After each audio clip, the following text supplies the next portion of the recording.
Loan loan loan housing loan ઘરનું મકાન ખરીદવા અથવા નવું બાંધકામ કરવા માટે, મોર્ટગેજ લોન આપની કોઈ પણ જરૂરિયાત માટે, મકાન, દુકાન કે ઓફિસના તારણ સામે, પર્સનલ લોન કર્મચારીઓ કે નાના વેપારીઓને માટે, બાળકોના અભ્યાસ, માંદગી, ચીજવસ્તુઓ ખરીદવા કે અન્ય કોઈ પણ કારણ માટે, ગોલ્ડ લોન સોનાના દાગીનાના તારણ સામે, આવકવેરા રિટર્નની જરૂર નથી, કપાત વ્યાજ, સરળ હપ્તા, કોઈ છુપા ચાર્જ નથી, વ્યાજ વળતરની જોગવાઈ, લોન ગમે ત્યારે કોઈ પણ જાતના ચાર્જ વગર ભરપાઈ કરવાની સુવિધા, તાત્કાલિક ધિરાણ, ફિક્સ ડિપોઝિટ ઉપર પણ આકર્ષક વ્યાજ, ટીડીએસ કપાત નથી. Shri Keshav cooperative credit society limited, Junagadh. જૂનાગઢમાં સફાઈ કર્મીઓની હડતાલ યથાવત. છેલ્લા 4 દિવસથી પોતાની પડતર માંગણીઓને લઈ ઉતરી ગયા છે. હડતાલ પર ઉતર્યા છે સફાઈ કર્મચારીઓ. મનપાના ભાજપના હોદ્દેદારો, કમિશનર અને અધિકારીઓ વચ્ચે 3 કલાક મીટિંગ ચાલી પણ કોઈ સુખદ ઉકેલ આવ્યો નહીં, જેથી હડતાલ યથાવત. આપના નામથી? મારું નામ વિજય બાડા છે.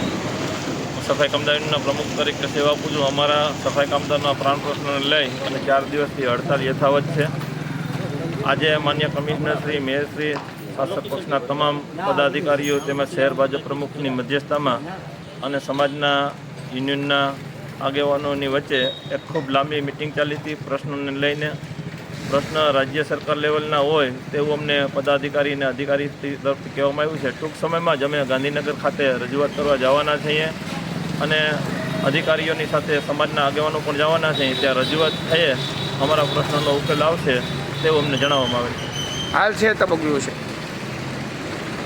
પદાધિકારીશ્રીઓએ, અધિકારીશ્રીઓએ આજે હડતાલ સમેટાઈ જાય તેવી અમને વિનંતી કરી હતી. તેને લઈ અને જૂનાગઢ વાલ્મીક સમાજે અને સફાઈ કામદારોને કર્મચારીઓને સમજાવટ કરી, પણ કર્મચારીઓ અકડ હોય, પ્રશ્ન હલ થાય તે દિશામાં અકડમનથી નક્કી કરેલું છે. તમામ આગેવાનોએ ખૂબ સમજાવટ કરી પણ સમજાવટ થઈ નથી અને હડતાલ ચાલુ રાખવા માટેનો નિર્ણય કરેલ છે. અને ક્યાં સુધી હડતાલ ચાલુ રહેશે? આગામી દિવસોમાં હું આશા રાખું છું ટૂંક સમયમાં જ પ્રશ્ન હલ થઈ જાય અને હડતાલનો અંત આવે.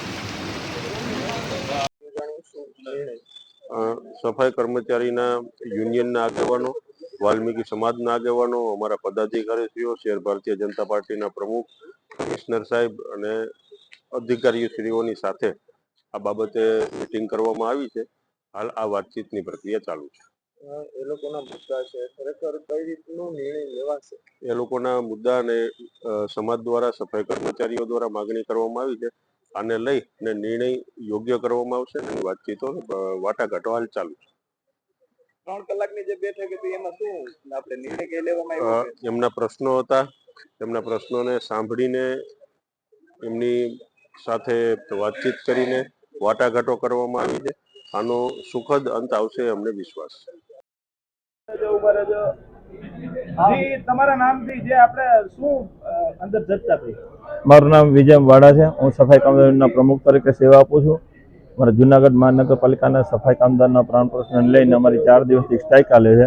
આજ માન્ય કમિશનરશ્રી, માન્ય મેયરશ્રી, પદાધિકારીઓ, સ્ટેન્ડિંગ ચેરમેનશ્રી, ડેપ્યુટી મેયરશ્રી, શાસક પક્ષના નેતા દંડકશ્રી તેમજ અમારા સમાજના પ્રમુખ શ્રી દિનેશભાઈ ચુડાસમા, અમારા પૂર્વ કોર્પોરેટર મોહનભાઈ પરમાર તેમજ જાગૃતિબેન વાડા અમારા કોર્પોરેટર અને અમારા તમામ સમાજના આગેવાનોની સાથે ચર્ચા વિચારણા કરતા અમે ખૂબ ધીરજપૂર્વક રજૂઆત કરી છે. આને લઈ અને માન્ય કમિશનર સાહેબે અને મેયરશ્રીએ કીધું કે તમારા પ્રશ્નો છે એ નીતિ વિષયક હોય, રાજ્ય સરકારમાં માર્ગદર્શન માટે મેળવવો પડે. આવી અમારે વચ્ચે ચર્ચા થઈ છે. 3 કલાક બાદ શું નિર્ણય કરવામાં આવ્યો ને કઈ ચર્ચાઓ કરવામાં આવી છે? કેટલા પ્રશ્નોની? પ્રશ્ન અમારા 14 પ્રશ્ન છે, એની ઉપર અમારી ચર્ચા થઈ છે. પણ અમારા મુખ્ય પ્રશ્ન હતા રોજમદારને કાયમી કરવાના, સ્વૈચ્છિક નિવૃત્તિના નિયમો બનાવવાના, સખી મંડળની બહેનો અને કોન્ટ્રાક્ટમાં કામ કરતા અને ડોર ટુ ડોરમાં કામ કરતા એને ફિક્સમાં લેવા કોન્ટ્રાક્ટ બંધ કરીને આવી બધી રજૂઆત થઈ છે અને એની પર ચર્ચા થઈ છે. એ લોકોએ શું કીધું? પદાધિકારીએ કીધું કે રાજ્ય સરકાર લેવલના પ્રશ્ન છે, માર્ગદર્શન મેળવીને આપણે આગળ વધશું. આપણું આગળનું શું સ્ટેન્ડ છે? આગળનું અમારું સ્ટેન્ડ છે, અમારી કમિટી, સમાજની કમિટી અને સફાઈ કામદારની કમિટી બેસીને જે કાંઈ નિર્ણય લેશે એ આગળની અમારી રણનીતિ હશે.